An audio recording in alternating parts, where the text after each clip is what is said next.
Boa tarde, a paz do Senhor a todos que me escutam e me assistem agora. Estamos em mais um vídeo da verdade, da origem dos ensinamentos da Igreja do Senhor Jesus Cristo, passados agora não pela boca do próprio Senhor Jesus Cristo, mas através da sua Igreja, coluna, firmeza da verdade. Um organismo vivo, algo diferente, algo novo com relação às religiões. Esta igreja é a portadora da verdade, do evangelho, da salvação. É ela quem proclama que Jesus Cristo é o único salvador de todos os homens. E em nosso último estudo nós já vimos como ela nasceu, né? Vimos a harmonia entre os irmãos, vimos a escolha do 12º apóstolo, já que Judas, o traidor, havia se enforcado. Então, os apóstolos escolheram uma pessoa para o lugar de Judas. Porque os 12 apóstolos, irmãos, é muito significativo. Quando Jesus Cristo escolheu 12 apóstolos, é porque representavam as 12 tribos de Israel. Os 12 filhos de Israel, que formaram as 12 tribos e depois formavam ali a nação de Israel, ou como nós chamamos nos dias de hoje, a nação dos judeus, o povo judeu, povo de Deus do Velho Testamento. Então, foi escolhido Matias no lugar de Judas, mas também nós vimos em um pequeno, breve momento sobre a escolha de um outro apóstolo que vai acontecer ainda, nós vamos acompanhar. Só que esta escolha foi totalmente de Deus. O apóstolo Saulo de Tarso, mais conhecido como Paulo, o apóstolo Paulo, foi escolhido indo ali para uma cidade que ele ia perseguir os cristãos. E no meio do caminho, para a cidade de Damasco, ele viu um grande vulto no céu, um clarão, que era o próprio Senhor Jesus Cristo. E ali ele se converte ao Senhor Jesus Cristo. E ele é chamado. Esta chamada de Paulo não precisou da aprovação dos apóstolos, não precisou da aprovação da igreja, nem de ninguém. Foi diretamente do Senhor Jesus Cristo. Aquilo que nós costumamos chamar de chamada de Deus verdadeiramente, contra tudo e contra todos. Porque se dependesse dos apóstolos, jamais teriam escolhido Paulo. Por quê? Porque Paulo era perseguidor da igreja. Então, eles não tinham condições de escolher. E era até normal e coerente, né? Mas o Senhor Jesus Cristo, ele converte, transforma e chama. É necessário que todos aqueles que estão no ministério saibam que foi chamado pelo próprio Senhor Jesus Cristo. Ele é a chamada de Deus. E não simplesmente porque o pastor ungiu, ou porque o outro homem chamou. Existem pastores de denominações e pastores de Deus. Existem pastores que são de denominações e ao mesmo tempo são os pastores de Deus. Estes obedecem única e exclusivamente a Deus, ao Espírito Santo. Quando a denominação vai de encontro à sã doutrina, ele não aceita. Ele é um pastor de Deus, desde que sua chamada seja de Deus. Certo? Existem muitos aí que estão dizendo que tem chamada, mas não é de Deus, tem que se provar. E há maneiras de se provar que a chamada é de Deus. Paulo deu todos os prognósticos para uma verdadeira chamada de Deus. Então, irmãos, depois que nós vimos isso, nós vimos a chamada, a formação da igreja e vimos a escolha de Matias como apóstolo do Senhor. E o que nós vamos ver hoje? Aquilo que ficou no outro estudo, a promessa de Jesus Cristo, a descida do Espírito Santo, o dia de Pentecoste. Porque depois dessas coisas, da escolha do 12º apóstolo, que foi Matias, os discípulos estavam ali em Jerusalém, porque foi a ordem de Jesus Cristo ficar em Jerusalém até que do alto seja revestido de poder. E depois de ser revestido de poder, ide por todo mundo, pregai o evangelho a toda criatura. Quem crê de verdade e aceitar Jesus Cristo como Salvador, poderá ser batizado. Quem não quiser, infelizmente, será condenado. E estes sinais seguirão a todos os que creem. Foi esta a ordem do mestre. E eles estavam ali, no local chamado um cenáculo, um imóvel, uma casa, onde os discípulos se reuniam ali, em Jerusalém, esperando a promessa do Pai. E tinha um dia, depois da festa da Páscoa, depois da morte e ressurreição de Jesus Cristo, veio a festa da Páscoa. Os judeus tinham uma tradição, uma festa da lei de Moisés, chamada Shavuot, que significa semanas. Essa tradição durava 7 semanas seguidas, culminando com 50 dias seguidos, e finalmente chegando até o 50º dia, era chamado de Pentecostes. À base dessa festa existia uma tradição agrícola que coincidia com o início da colheita da produção dos alimentos do campo, seja trigo, fruta ou cereal. O povo judeu agradecia ao eterno Deus de Israel, colhendo os primeiros frutos e dando de oferta ali no templo construído por Salomão lá em Jerusalém. E quando completou os 50 dias chamados de Pentecostes, os discípulos, ou melhor dizendo, os 120 seguidores leais de Jesus Cristo, estavam ali reunidos no cenáculo ou imóvel na cidade de Jerusalém, participando também da festa das colheitas, esperando a promessa do Pai que Jesus Cristo falou, que era a descida do Espírito Santo sobre eles para revesti-lo de poder, para pregar o Evangelho e fazer sinais e maravilhas. O povo judeu na cidade de Jerusalém, era muito tradicional essa festa do Pentecoste. Tão tradicional que para o povo de Israel, o povo judeu, a cidade de Jerusalém ficava cheia de judeus de todas as partes do mundo da época, de muitas outras nações, que eles nasceram lá, mas eram judeus, porque os judeus, irmãos, mantinham a sua cultura e seu idioma, seja a nação onde estivesse. Todo ano eles vinham participar da festa do Senhor na cidade de Jerusalém e ali para o templo do Senhor. Tinha que visitar o templo do Senhor uma vez por ano. Seja onde eles estivessem, eles vinham até o templo do Senhor para oferecer sacrifícios e visitar e participar da festa. Então havia muitos judeus de outras nações que falavam outras línguas, certo? Idiomas de outras nações que estavam ali naquele dia na festa de Pentecostes. Então, esse era o cenário ideal para Deus mandar a sua palavra, o Evangelho da Salvação, para todas as outras nações. Através desses judeus que tinham a linguagem das outras nações, eles aprenderiam ali em Jerusalém e enviariam. Só que para isso precisariam se converter a Jesus Cristo, pois ainda só eram os 120 que eram os seguidores. Então estava ali a festa e chegou já o 50º, ou seja, o 50º dia, não é? Um total de 7 semanas. E neste dia, exatamente no dia mesmo de Pentecostes, os discípulos ali reunidos, de repente veio do céu um som como de um vento forte e impetuoso, encheu toda a casa que eles estavam assentados. Foram vistas por eles, pelos discípulos. Eles viram uma espécie de forma de línguas repartidas como se fosse de fogo, língua humana, dando a entender que eram idiomas, eram vozes, eram linguagem de outras nações que eles não compreendiam. Essas imagens de línguas desceu sobre cada um deles. Nesse momento sobrenatural acontece. A promessa do leão da tribo de Judá, Jesus Cristo, se cumpre, pois o poder do Espírito Santo se manifesta neles, e os discípulos ali começaram a falar em outras línguas, idiomas dos judeus que eram de outras nações, conforme o Espírito Santo concedia a cada um que falasse. Antes de continuarmos nisso, queremos lembrar que, quando Jesus Cristo enviou a promessa do Pai para eles ficarem em Jerusalém, Jesus Cristo, assim que ressuscitou, ele encontrou os discípulos e fez isso sobre eles. Soprou sobre eles e disse: recebei o Espírito Santo. Ok? Guardem bem isso, recebei o Espírito Santo. Toda pessoa que aceita Jesus Cristo como Salvador da sua vida, ele recebe o Espírito Santo da promessa. Ele é selado, ele é salvo. Depois de 50 dias, foi que houve o batismo com o Espírito Santo. Então, algumas pessoas já me perguntaram se não é batizada com o Espírito Santo, se não vai para o céu. Não. Batismo com o Espírito Santo não quer dizer que você recebeu o Espírito Santo. Você recebeu o batismo com o Espírito Santo. Para falar em outras línguas, o batismo com o Espírito Santo é revestimento do poder. Você recebeu o Espírito Santo da salvação também. É o Espírito Santo e é o Espírito Santo da salvação quando aceitou Jesus Cristo como Salvador da sua vida. Você já recebeu o Espírito Santo.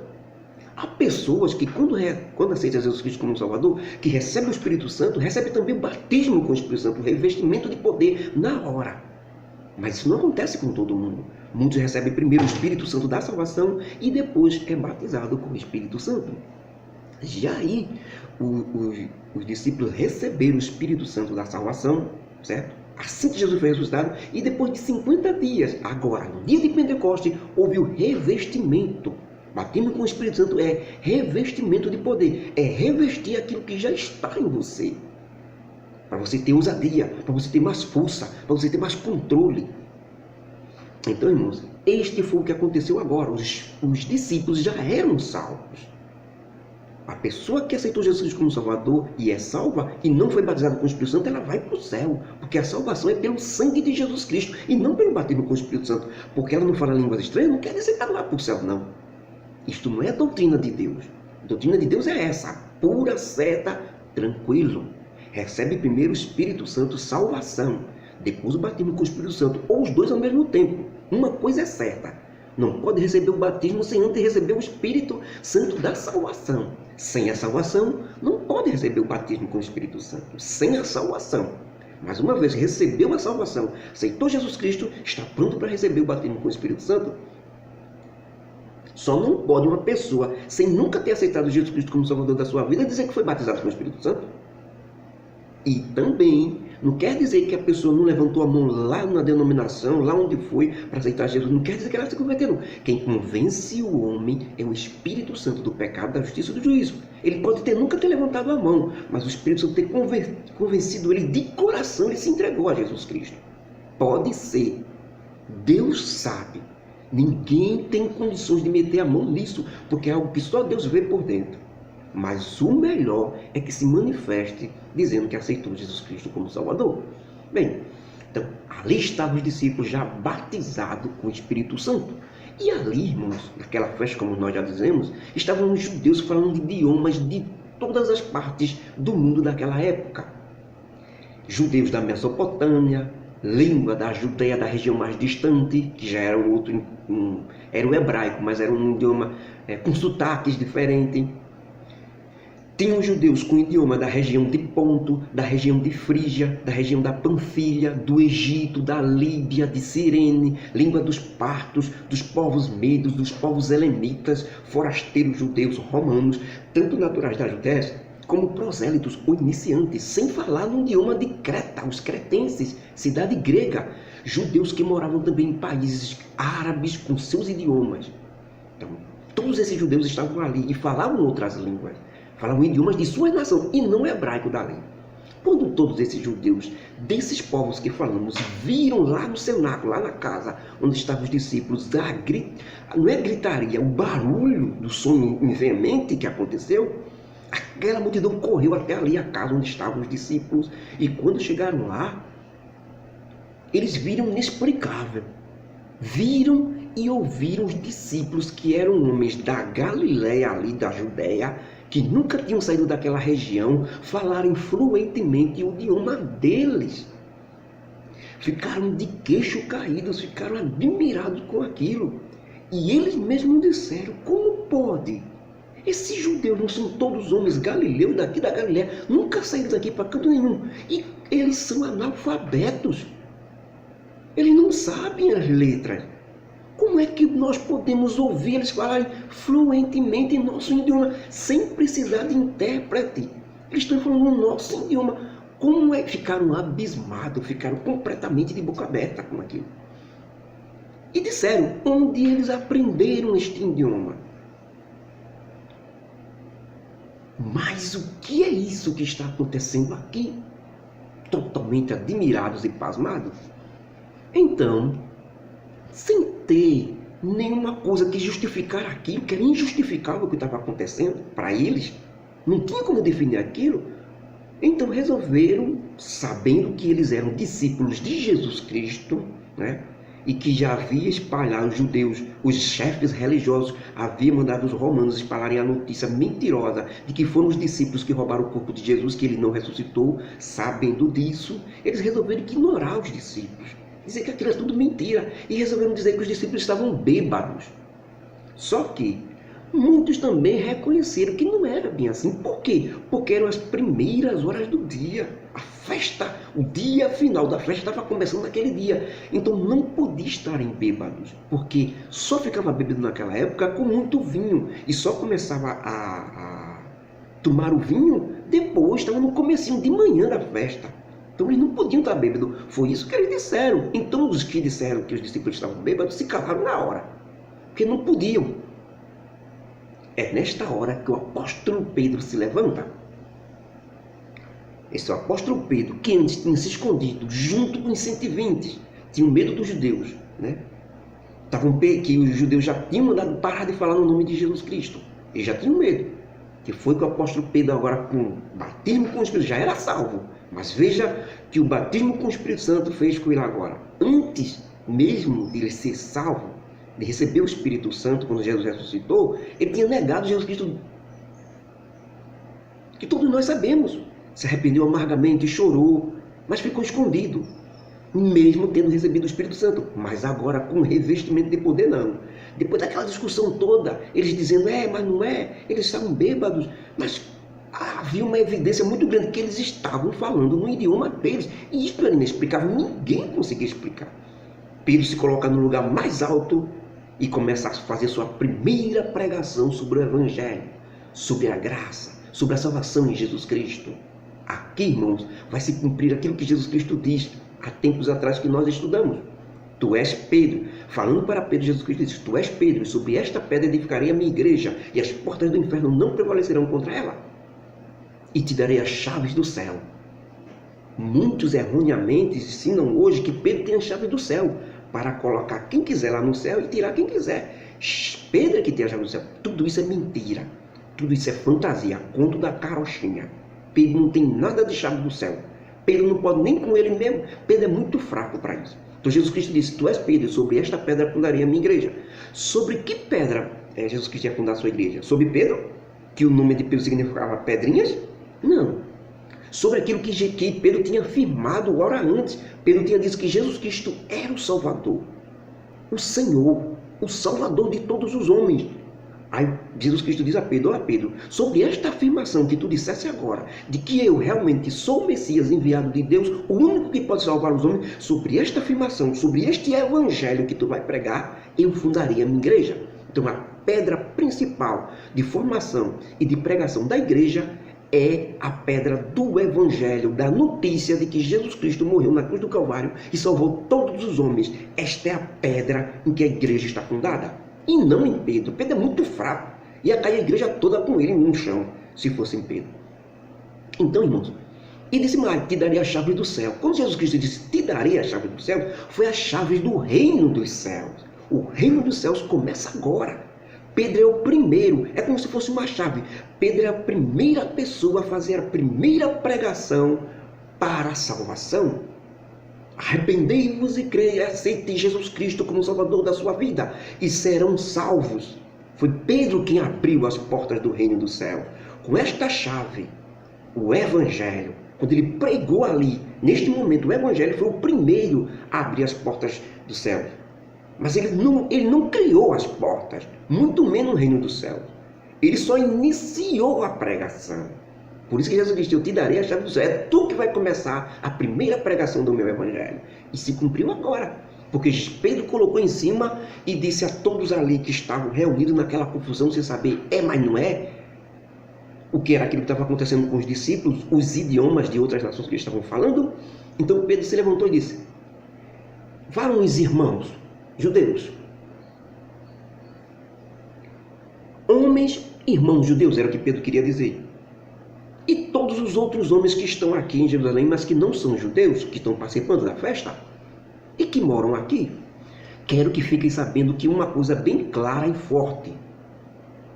Ouçam-me, esses homens aqui comigo não estão embriagados não, como vocês estão pensando, porque estamos nas primeiras horas da manhã. Isso tudo que vocês estão vendo foi profetizado na Bíblia ou na Torá, há milhares de anos atrás pelo profeta chamado Joel. E hoje se cumpriu diante de vocês. Deus disse através de Joel. que nos últimos dias derramaria do seu Espírito sobre toda a carne, vossos filhos e vossas filhas profetizarão, vossos jovens terão visões, vossos velhos sonharão sonhos de mistério, sonhos de visão do futuro. Também do meu Espírito derramarei sobre todos os servos e servas, e eles profetizarão. E farei aparecer prodígios no céu e na terra, sangue, fogo e vapor de fumaça. O sol se converterá em trevas e a lua em sangue, antes de chegar o glorioso dia do Senhor. E acontecerá que todo aquele que invocar o nome do Senhor será salvo. Disse Pedro, para invocar o nome do Senhor, aceitar Jesus Cristo como Salvador para ser salvo.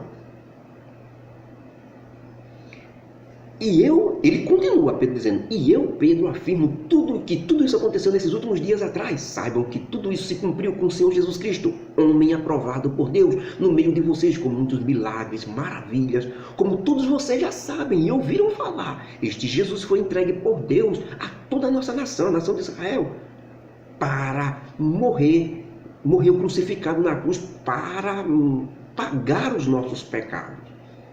Mas vocês o mataram, foi dado para a salvação, mas vocês o mataram, prenderam e mataram através dos romanos. Mesmo assim, Deus o ressuscitou dos mortos, arrasando com a morte, porque era impossível que a morte segurasse o Senhor da vida, que é Jesus Cristo. Porque Davi também, há milhares de anos, irmãos judeus, também escreveu na Bíblia: sempre vi o Senhor ao meu lado, porque está à minha direita, para que eu não seja comovido. Por isso se alegrou meu coração e a minha língua glorificou a Deus, porque a minha alma, a minha carne, repousará em segurança e não permitirás que meu corpo apodreça debaixo da terra. Meus irmãos judeus, eu, Pedro, digo, saibam que Davi não estava falando dele mesmo quando disse isso? Quando escreveu esse salmo? Não. E por quê? Porque Davi morreu, foi enterrado e seus ossos estão debaixo da terra. Ele viu o corpo dele apodrecer. Então, na verdade, ele estava falando do Messias de Israel, que é Jesus Cristo, pois ele morreu, mas ressuscitou. Seu corpo não apodreceu debaixo da terra, pelo contrário, subiu ao céu em glória, assim como foi profetizado. Já que Jesus Cristo é da descendência de Davi, então o trono de Davi ficará para sempre exatamente firmado como Deus prometeu, que um descendente do rei Davi reinaria para todo sempre. E isto se cumpre através de Jesus Cristo, pois José, o pai de Jesus Cristo, era descendente direto da família de Davi, ok? Pois ele será rei eternamente. Deus ressuscitou Jesus Cristo, isso é fato. E por que, irmãos judeus, isso é fato que eu estou dizendo? E que todos nós aqui, seus discípulos, somos testemunhas que ele subiu aos céus e agora está à direita de Deus. E foi esse Jesus Cristo agora, como prova infalível de que não é bebida, nem poder do Espírito Santo, e é poder do Espírito Santo, vocês têm a prova, porque estão vendo. Nós não falamos o idioma de vocês. Os chefes religiosos disseram que nós roubamos o corpo de Jesus Cristo. E foi tudo mentira. E a prova é essa agora, porque foi em nome de Jesus Cristo que desceu este milagre em cima de nós. Vocês estão vendo que nós somos analfabetos. Nós não poderíamos saber a língua de vocês das outras nações. Então foi o poder do Espírito Santo. Deus não faria isso se Jesus Cristo não tivesse ressuscitado, como nós estamos dizendo. Vocês têm a prova agora que os líderes religiosos da religião estavam mentindo. E nós estávamos certos em dizer isso. Porque também Davi disse, com relação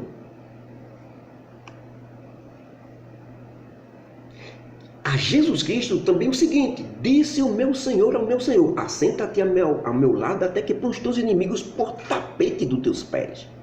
É Deus dizendo a Jesus Cristo no céu.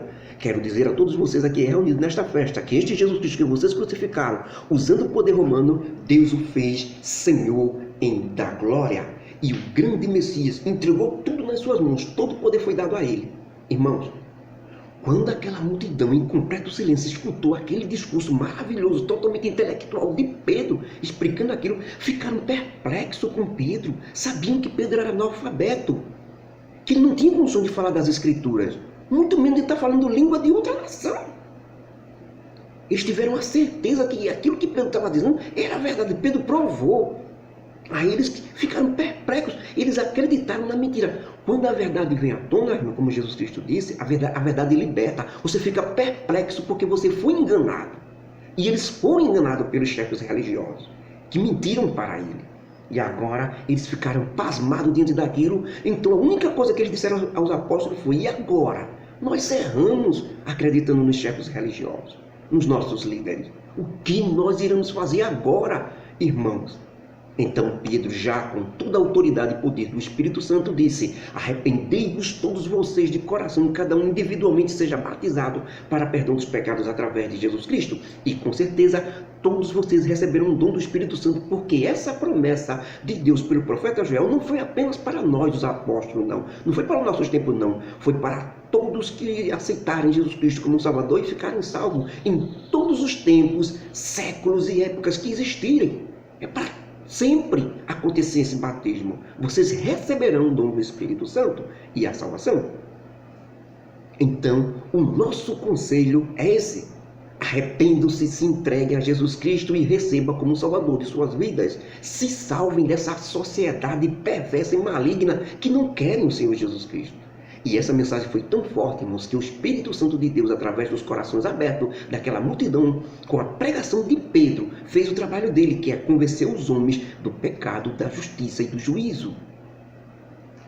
Então eles convenceram que Jesus Cristo era o verdadeiro Salvador de suas vidas. E o número que aceitou ali era de quase 3.000 almas que se converteram. Por isso que Pedro abriu as portas do céu. Foi o primeiro a pregar, as primeiras almas foram 3.000, quase 3.000, que o Senhor Jesus Cristo salvou, que o Espírito Santo convenceu. Não foi Pedro, não. Foi o Espírito Santo que convenceu.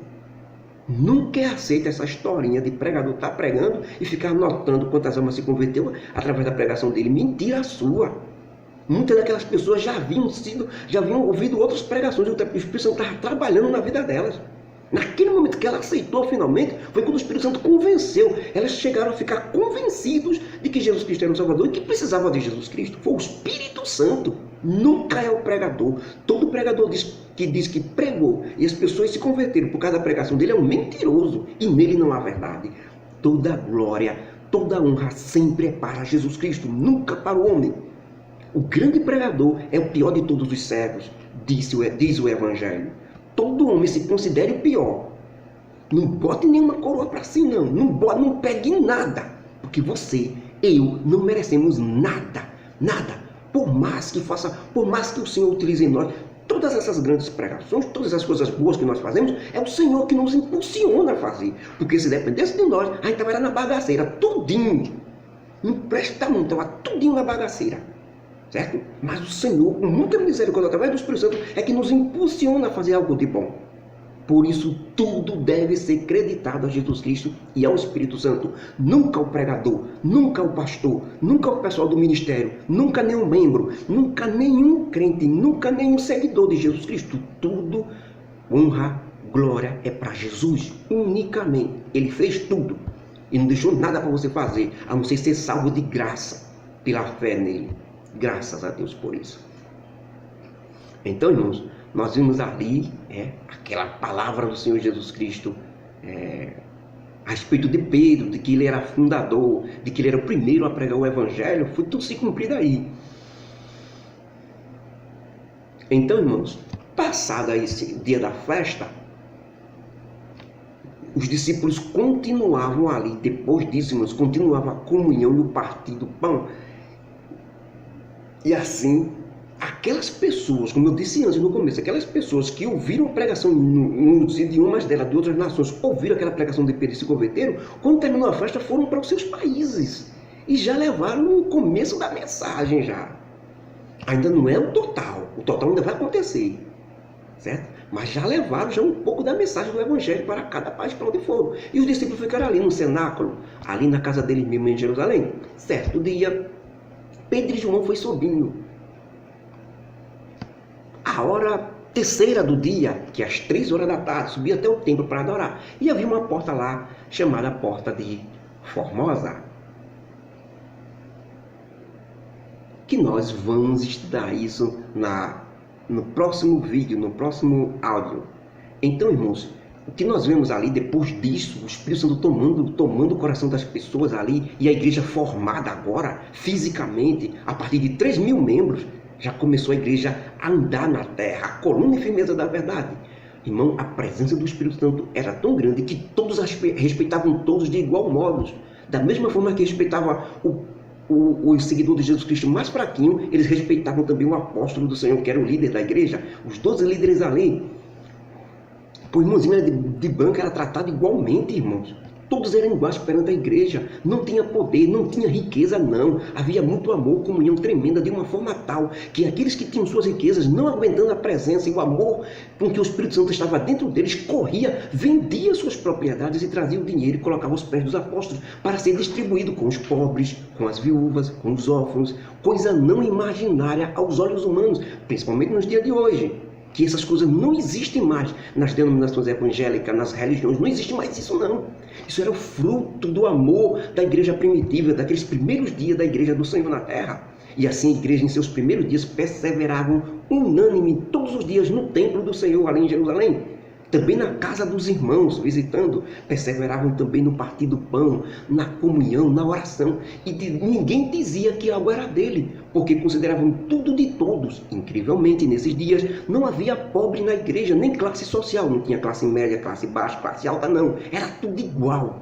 Tudo era um só. Assim como Deus Pai, Deus Filho e Deus Espírito Santo são um só. Exatamente como Jesus Cristo desejou para a sua igreja, um povo em igualdade. Ninguém tinha mais do que ninguém. E quando tinha, vendia e distribuía para o outro, para ficar igual aos outros. E louvavam a Deus magnificamente, caíam na graça e na alegria do povo que não era igreja. Eles começaram a observar eles e ver que era um governo abençoado do Espírito Santo naquele grupo de seguidores de Jesus Cristo. Eles viram que aqueles que se chamavam de igreja era um grupo diferente, mas era um governo totalmente de Deus, sabiam que era de Deus. O governo do Espírito Santo, onde todos eram iguais entre si e ninguém era maior do que ninguém. E todos os dias o Senhor confirmava esse modelo de governo para que a igreja acrescentasse a igreja ainda mais. Certo? Aqueles que iam se convertendo iam acrescentando e o número estava crescendo cada vez mais. Irmão, era essa a igreja, foram os primeiros passos da igreja primitiva. Ufa! Irmãos, será que nos dias atuais poderíamos voltar a esses primeiros tempos da igreja de Jesus Cristo na Terra? Só Deus sabe, irmãos. Creio perfeitamente que não. Uma coisa sabemos, é que quanto mais se aproxima a volta do Senhor Jesus Cristo, mais o amor de muitos esfriará, se acabará. Isso é fato comprovado. Acepção de pessoas, grupinhos, dentro das religiões e denominações, é o que mais existe, certo? Então, perderam a essência da igreja verdadeira e o governo que Jesus... O governo era dirigido pelo Espírito Santo, a igreja. O Espírito Santo é que determinava isso e aquilo outro. Hoje é os homens que dizem receber ordem do Espírito Santo, mas estão fazendo divisão e coisas que o Espírito Santo não iria concordar, muito menos o Senhor Jesus Cristo, como proibir outros de visitar outros locais, de reuniões da igreja do Senhor. Proíbe de ir, porque só aqui tem o nome dele é a verdadeira, as outras estão erradas. Então isso é divisão, isso não existe, isso não tem o Espírito Santo, não tem em Jesus Cristo. Quem faz isso não foi com o Espírito Santo, foi com outro Espírito, menos o Espírito Santo. Divisão não vem de Deus.